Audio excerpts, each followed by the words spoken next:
Hello guys and welcome back to another FPL video. I'm almost certainly going to activate my wildcard this week, and I've decided to create a pool of players from which we are about to pick the best 15 for our teams. Of course, it's all dependent on the FA Cup fixtures, it's all dependent on what type of double ups we get, when they're going to happen. A lot of questions are going to be answered during the weekend, and I will update you properly. But now I decided to create a pool of players that I think are going to be relevant either way, whoever proceeds through. Of course, if someone goes through, that list may change, but for now I'm going to pick the players in 5 categories. You're going to see them in a second, and you are going to rate them in the comment section. What do you believe in them? It's just a wildcard pool of players. Of course, there are some omissions here. Don't worry if you have decided to pick a player and I have not selected it. Maybe I missed it, maybe I don't like him as much as you do. You just have to say who it is and why you think he should be in the list. So now, without further ado, let's go to the tier list and see the 5 categories that I've decided to select, and put the 40 players that I've picked to go into each and one of them. So here are the 5 categories that we're going to divide players into. Top, it's pretty self-explanatory. Then we go to next best. I think that you can argue here. Some of them may go to top, some of the top may go there, but it's pretty close between the categories, between some of the players. Then we go to good, solid options. Maybe, yeah, maybe it's an option, maybe it's not. Depends on several things and depends on the double. So you see a lot of players that are with not confirmed double, but are going to be higher on the list. And then we'll have some that depends on the double, because without it, they are not worth it, in my opinion. With it, they might be good. So yeah, they are going to reach that target. So we're starting first with someone on depends on the double, and that is Andersen from Fulham. He's the cheapest option in defense that you can go for. Of course, there is Castan, but with Castan there is always a chance of rotation, while Andersen, in my opinion, is going to be nailed and is going to play in the double both weeks. So I think he is a pretty solid option, but that's only if they proceed to the semi-final of the FA Cup. If they don't, I don't think that Fulham fixture run and games in hand are going to be that good in order to stack up on a Fulham defender. And if you're going to activate a bench boost or something on a double, like in 33 or in 36, if they don't have the double, I don't think they're that ideal to go for. Next up, we're going to a maybe section with Jared Bowen. He's a maybe because he's a little bit too expensive. If you spend a little bit more money, you're getting Bruno Fernandes, and if you're getting to spend around the same money, you get someone that's in the next best category that I'm going to showcase to in a second. So yeah, I really do believe that he's in the maybe section. He's not on penalties. West Ham are not ideally good, but they have a chance of a double up. So if they receive it, yeah, it's in the maybe section. It's not, you can get Bowen even if they don't have a double, because he's that good.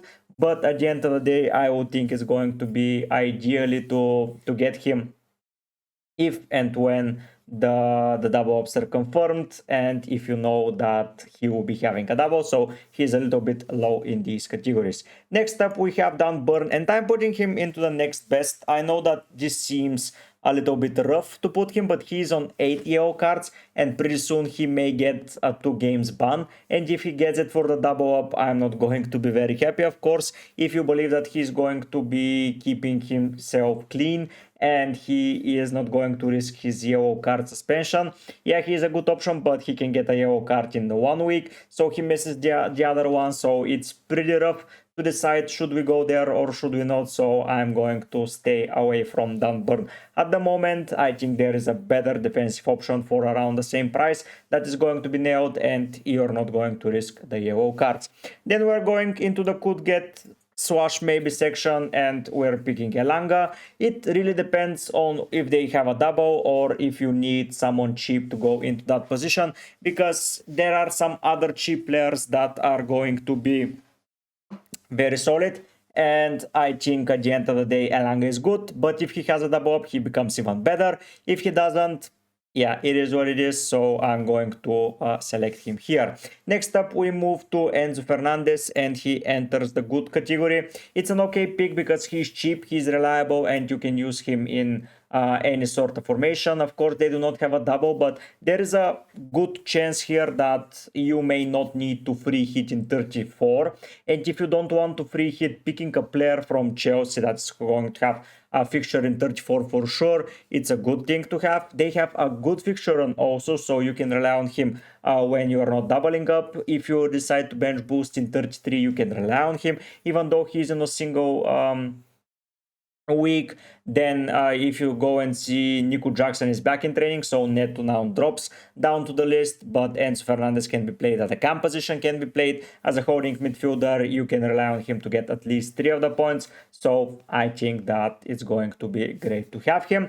Next up we move to Bruno Fernandes, who is in the next best category, because as of yet they do not have a double confirmed, and as of yet he's too expensive, because if you get Erling Haaland, like he's one of the most popular picks to go on a wild card, the budget gets a little bit tighter. So I would say that Bruno, very, very close to be the top pick if you're going for someone like Marmoush. I want to make a disclaimer here. I have not picked Marmoush because I think that if you're on a wild card, you should be getting Haaland, in my opinion, especially if you have a triple captaincy. They have a chance of 2 double ups, depending on how far they reach into the FA Cup. I think they're having a double up no matter what in 33, so it's a little bit if and buts and then and that. So yeah, but if you're going with Marmoush, Fernandes is very good. If you're not going with him, I think Fernandes is not that good, so he enters the next best category.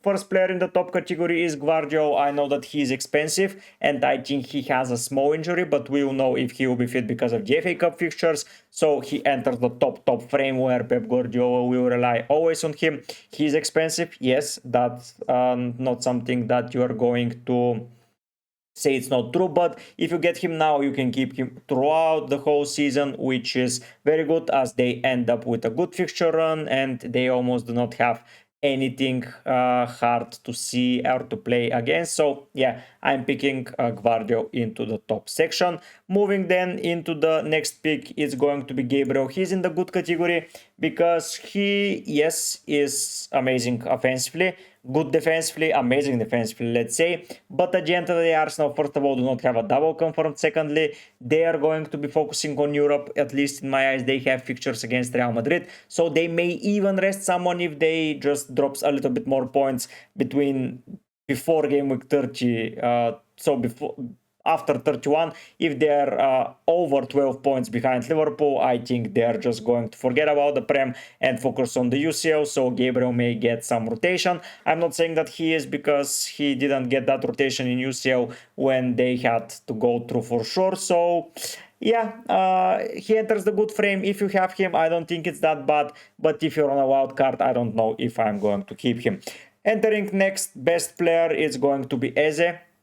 In my opinion, he is a good player to have, but it's not the most ideal attacker to get in my eyes. I think that he has not been in a particular good form. He makes other look good, which is not ideal for FPL. So at the end of the day, as a next best, if you're looking for a midfielder at that price point from Crystal Palace, he is your guy. Another player in the next best is Gordon, and I'm putting him here because he's suspended for next week. But if you have the money and if you have the facilities to bench him, I think that Gordon will play a vital point in the double up. When they have in 32, they are not having a double up in 33, but he's a good player to rotate to whoever doubles up in 33 and stack it up as best as possible. Of course, it's up to you if you want to do that or not, but I think Gordon is good. I don't know if he's injured. He left the England camp, but we'll hear from Eddie Howe before game week 30 starts, so we'll know what's the deal with him. Next up, we move to probably the best keeper around at the moment, and that's Henderson. He's cheap, he's reliable, he's having a double up. Yes, it's an awful double, but if you're looking for a cheap goalkeeper, I think he is one of the best shout-outs.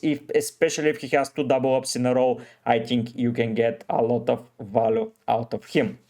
Moving then next to probably one of the easiest selections here, that being Erling Haaland.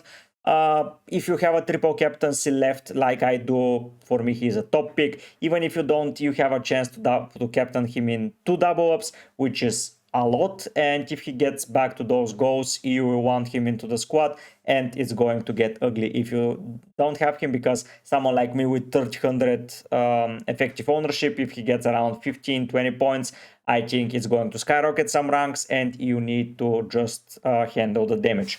Then moving into a maybe section, that's Hausen from Bournemouth. He's in the maybe because now they have 3 center backs fit. I know that he has been amazing and he has been good, and he might not drop his place for Senesi or for Zabarni, but you never know, and I'm going to be a little bit cautious with him, so I'm putting him into the maybe section. They may have a double up if they defeat Man City in FA Cup, which is quite possible, as Bournemouth have been very, very good this season, but for now he is in the maybe section. Moving then into the double up, depends on double, that's Raul Jimenez. I don't think that you can argue with that. He is there starting forward, he's on penalties when he's onto the field, so I think that he is in a very, very esteemed company, and I will leave him there at the moment. Next up we go to Kerkez, and Kerkez enters a good frame. Yes, you'll say, but why Hausen is there, Kerkez is up? Because Kerkez has been delivering since last 10 weeks, and he has been delivering massive points for a defender, especially when they do not keep a clean sheet. He has been so solid that if you're looking for a cheap, not cheap, but mid-price defender with good fixtures, regardless of the double up or not, Kerkez is one of the best options out there. If you're looking for a cheap defender from someone like Crystal Palace, I think that the next best thing that you can go for is Mark Gay. He has scored several goals, he has been playing for England, he has done good, so I really like it. So yeah, Gay, nothing else to add there apart from he's very good, so yeah, you can rely on him to get you some cheap returns into defensive department. Speaking about cheap defenders from Man City, that's Kusanov. He's a center back. They have Akanji, Aken Stones out for the foreseeable future. I don't know if Kusanov is going to get rotated. Maybe he will. So I'm putting him into the good section, but I think if you cannot afford Gvardio, Kusanov may do some really, really amazing stuff for you. So I'm putting him into the picture for you in order to select him if you want to have a cheap and most probably playing in 95% of the games City defender. Moving then next to another top target, that is Isaac. I think he's the best captain in 32. If some of you do want to the bench boost in 33, it's very good to get Isaac for 32, as he will be a best captaincy option. So I think that Isaac enters the top section without a shadow of a doubt. Next up, depending on the double, Minte can be a very, very good player. I think that he's explosive, he's energetic, and he's cheap, which is very important. And even without a double up, they have such a good fixture run around 32 and 33 that you can rely on him just for that 1 week. I don't know if that's going to be optimal, but if especially they have a double up, it's going to be amazing. Kluivert enters the next best thing because he is on penalties, and with him being on penalties for a very, very good Bournemouth side, and with a possibility for a double up, I know it's too much because they need to defeat Man City still. Kluivert is entering that frame, and I don't think anyone can argue with that. Next up, moving into João Pedro, another Brighton player being on penalties. Currently, they do not have a lot of fit strikers. It's him or Welbeck. He's not very fit. So yeah, I think Pedro being on pens sums up his qualities, and depending on the double, you can go with him. Next up, the goalkeeper. One of the goalkeepers that you can rely, depending on double, is going to be Leno. I'm going to be monitoring close, because if Leno is a possibility on a wild card and he has a double up in 33 or in 36, I think we're in a good territory. So yeah, you never know, but for now, Leno enters the frame here. Then we move into another good player, that's being Cole Palmer. If you're not going for Haaland, I think you should be going for Palmer. Saka is back, but I think he's not going to get up to full speed, and he will be rested in the Prem, mostly in my eyes, just to tackle that Real Madrid fixture. And Palmer, if he's fit, that's a big if. We don't know if that's true or not, but still, he can do some very, very solid things. So yeah, Palmer enters the good category. Then we go to the best Newcastle defender in my eyes being Tino Livramento. He's nailed. Poe is out for the season. Botman is not going to get into the frame, so Burn will play as a center back. Trippier is injury prone, so Livramento, I can see him starting on the left, on the right. So yeah, and he is going to get you some very, very solid points, and I think that you are not going to regret going for him. Next up, we have Semenyo, and Semenyo enters the maybe section. If they have a double up, maybe he is a good option, but without penalties, I think just Kluivert outperforms him and outranks him, so he goes there. Then we move into the Milenkovic. He's a good option because even if you are not playing for the double ups, Forest have been good, and with them being good, I think that Milenkovic deserves a shout out. Muriu is cheaper, but Milenkovic is more dangerous on set pieces, like he has proven in game week 29 where he scored a goal and made an assist. So entering here, I think he will be doing pretty alright. Another player depending on the double ups is Mituma. Mituma versus Minte is all budget related. If you can afford Mituma, for me he is the easier choice, but if it's only cheaper option, it's going to be Minte. So Mituma, I think you're not going to regret. Next up, I have a pretty rogue player, and that being Murphy. Of course, if Gordon is injured for a long term and he's not going to play in the double up, Harvey Barnes enters the frame. But if there is a fit Gordon, I think Jacob Murphy can be a secret weapon to some extent. I'm not going to say that he's going to be amazing. I'm not saying that he's going to do some wonders, but at the end of the day, he's playing in that attack, and I think he will be playing around 70 minutes. So for the price you're paying, I think he's pretty okay, and you know that he has a double up. So I think he's into the next best category.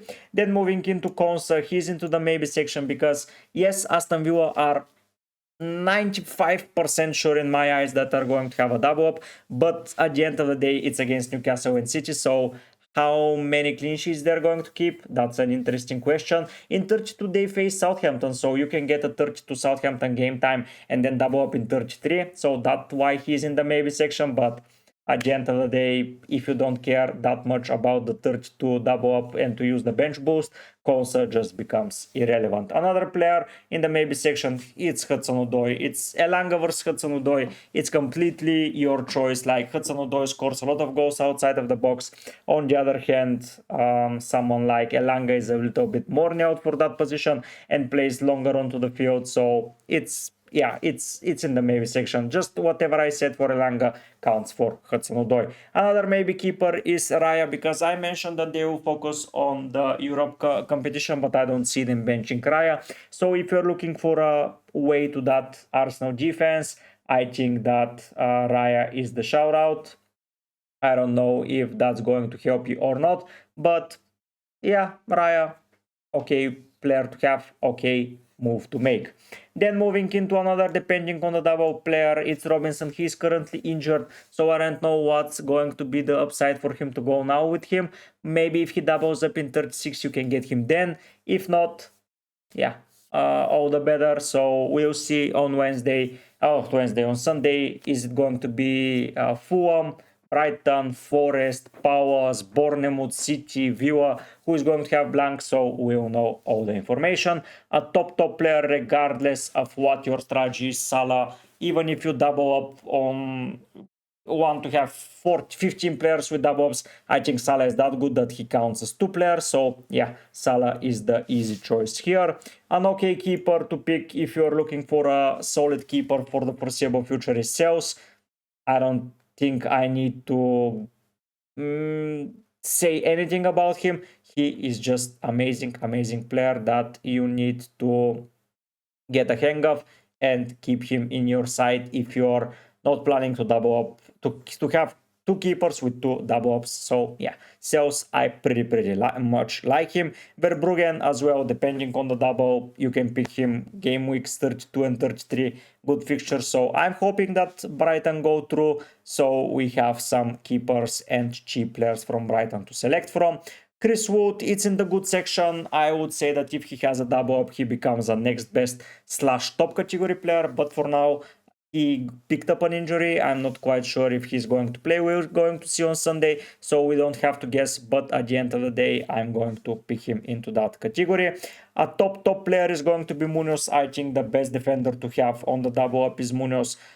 He's that attacking, and if he's fit and you pick him for 30 against Southampton, I don't think you're going to make a mistake there. He's just that good. Maybe player is Rogers. He's in the maybe section because yes, they're probably going to have a double, but he's on 8 yellow cards also. And if he picks a booking around that time, it's going to be very sad to have him miss 2 fixtures because the yellow cards are stacking now. So yeah, Rogers, I'm going to treat carefully and not select if not necessary.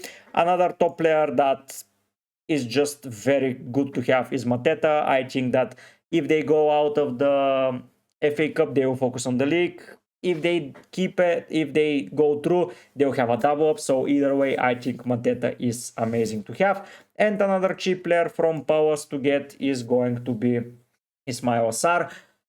He has been in a good form in the last couple of weeks, 28 and 29. I don't know if he can recreate it, but he's cheap as hell. So if you want a double player that can get you some okay returns, I think Sar is your guy. So here is my list. I have omissions like Saka, like Marmoush, like several other players, but yeah, I couldn't fit them in because if you're going for 3 forwards, I think it should be Isaac, Haaland and Mateta. I don't think you should be changing no matter who doubles up. I think that Watkins is someone else that I omitted, but if you want Watkins for the double up in 33, when they have it, just sell Isaac, who is not going to have it. So yeah, you have a lot of options to think about. So write down in the comment what you think about that list, because it was hard to pick players to go and sections to go into, but yeah, I want to hear your opinion because it means the world to me. And if you like those type of videos, don't forget to click that subscribe button. It helps my channel grow massively, believe me.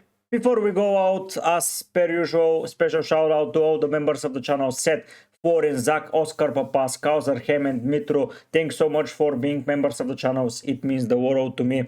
If you guys want to become members, here are the prices in pounds, and you can click the link down in the description and you'll get some pretty nice perks in my opinion. Florin and Kauser already contributed to over 90 people joining the memberships and getting some of the perks for a limited time. So if you want to be part for it for longer, just become a member. If you cannot afford it or you don't want to spend some money, just click the subscribe button. It will help me grow massively. I'm back with content because it took me some time to get back into it, as there was a long break, but now I'll be focusing on FPL and UCL fantasy content. So pretty soon we're going to cover some FPL info, some UCL info, a lot of information left, right and center. So yeah, thank you very much. Thank you all for supporting me, and I will see you soon with more FPL and UCL content as promised. So don't forget to subscribe, like and comment. But for now guys, I'll be heading out. Bye.